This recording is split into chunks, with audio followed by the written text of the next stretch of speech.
여러분 안녕하십니까, 권순할입니다.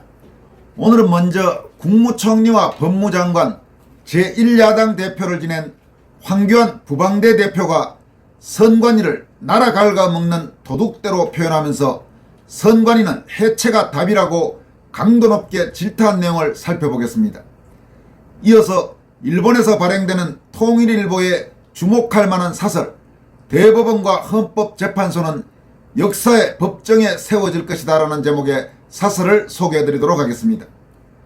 국민권익위원회가 선관위에 대한 조사를 통해 선관위 채용비리 353건을 적발해 28명을 검찰에 고발하고 312건에 대해서는 수사를 의뢰했다는 내용을 그제 저녁 보도해드렸습니다.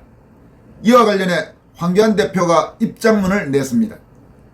황 대표는 나라 갉아먹는 도둑대 선관위 해체가 답이다라는 제목의 입장문을 통해서 선관위의 인사비리에 대한 권익위의 조사 결과가 나왔습니다. 참으로 가관입니다라면서 선관위는 그야말로 도둑대입니다라고 비판했습니다. 그는 이어서 선관위 직원 3,000명 중 400명이 채용비리에 가담했다. 최근 7년간 채용비리가 353건이나 된다. 경력직 채용 162건 중 104건이 부정한 채용이었다. 자격 요건을 충족한 사람은 탈락시키고 자격 요건에 미달인 사람을 합격시켰다. 경력 증명서를 내지도 않았는데도 합격시켰다. 채용 공고를 외부에서는 모르게 선관위 내부 게시판에만 올렸다. 선관위 관계자에게만 가산점을 줬다. 임기제로 뽑아놓고 임기가 없는 일반직으로 부정하게 전환시키는 특혜를 줬다. 점수도 조작했다라면서 국민 여러분, 이거 미친 것 아닙니까? 이러고도 맨날 자기네는 헌법기관임네 어쩌네 하면서 큰소리 떵떵 쳤다는 사실, 그러는 그들에게 정치인들은 꼼짝도 못했다는 사실, 참으로 기가 막힙니다라고 개탄했습니다. 이어서 그나마 이번에 밝혀진 사실마저 선관위 직원 중 개인정보 제공에 동의한 사람이 41%밖에 되지 않는 상황에서, 또한 인사 시스템이나 인사 기록 카드에 대해서는 접근도 하지 못하게 한 상황에서 밝혀낸 결과이니 앞으로 제대로 수사하면 엄청난 비리가 뚝 터지듯 쏟아져 나올 것입니다 라고 강조했습니다. 황 대표는 그러나 이런 채용 비리는 선관위 비리 중에서는 아주 작은 비리에 불과할 뿐입니다. 빙산의 일각입니다. 결국 선관위의 가장 큰 핵심 비리는 나라를 근본부터 무너뜨리는 부정선거의 주범이라는 것입니다.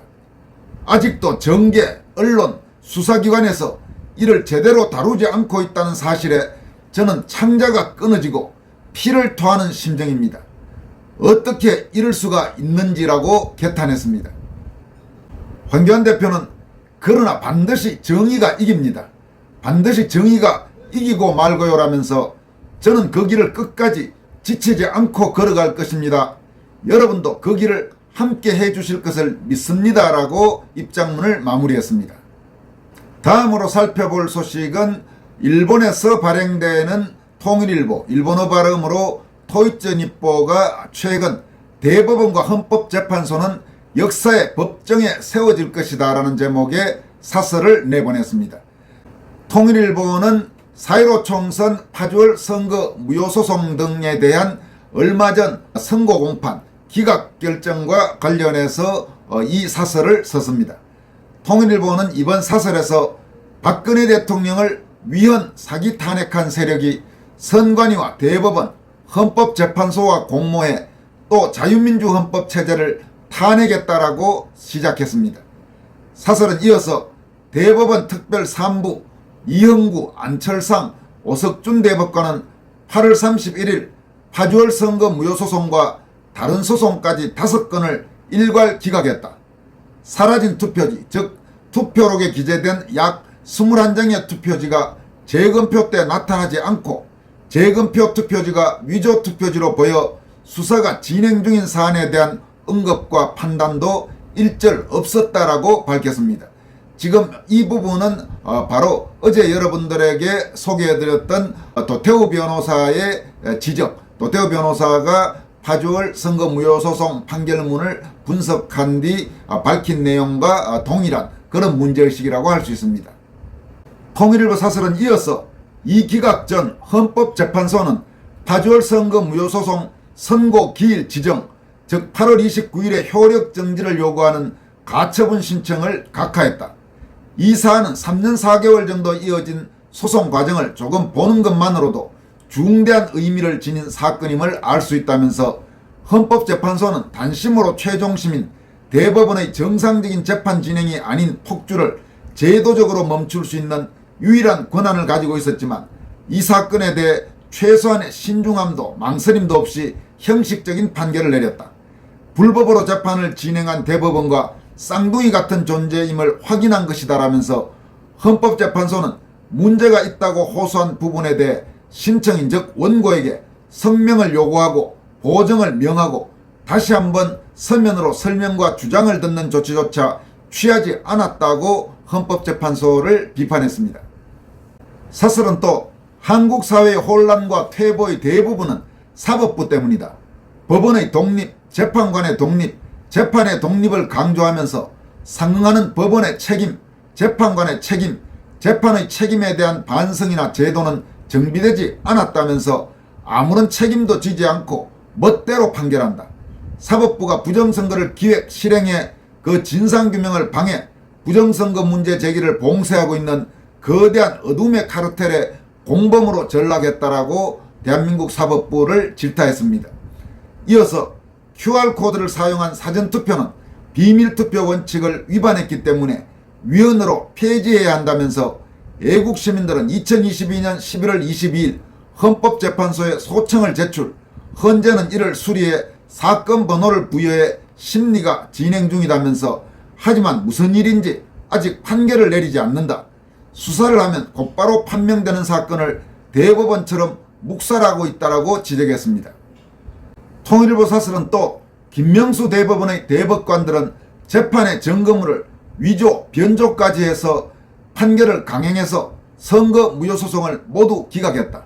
하지만 애국자들은 대법원과의 3년간 6건의 재검표 투쟁을 통해 결정적 증거를 확보했다. 산과 같은 많은 증거자료와 분석 결과가 축적되었다면서 국민이 다양한 재판 과정에서 확인할 수 있었던 것은 4.15 총선의 사전투표지는 모두 가짜 투표지로 바뀐 사실을 확신하게 됐다. 4.15 총선 무효소송의 기각 판결을 내린 대법원 특별 1에서 3부의 대법관들도 사전투표지가 위조 교체된 것을 알고 있다. 또한 일부는 스스로 위조에 가담했다라고 질타했습니다. 사설은 이어서 멀지 않아 애국자들의 반격 시간이 온다. 선거 무효소송의 행정재판이 형사재판이 될 때 부정선거 문제는 반드시 규명되어 책임자들은 응분의 심판을 받게 될 것이다 라면서 그들이 부정을 덮기 위해서는 이미 진실과 역사의 법정에 너무나 많은 진실이 기록돼 버렸다. 부정선거를 묵살하고 덮으려는 세력은 모두 극형이 불가피하다고 강조했습니다. 이어서 주권자인 국민으로서는 자유민주체제와 헌법이 유지되는 한 부정선거는 어떠한 이유로도 용서할 수 없다면서 애국자들은 부정선거에 대한 수사와 처벌, 불법재판의 대법관들에 대한 책임을 제대로 추궁하는 법집행이 이루어질 때까지 부정과 불법과의 투쟁을 계속할 것이라고 전망했습니다. 이 사설은 마지막으로 무장폭동의 5.18 정신을 헌법에 넣으려는 윤석열 대통령은 공약을 어기고 부정선거 수사를 회피했다면서 윤 대통령도 공정선거 확립을 위한 헌법 수호의 책무를 이행하지 않았기 때문에 부정선거에 대한 국민 저항을 초래한 책임을 면할 수 없다라고 사설을 마무리했습니다.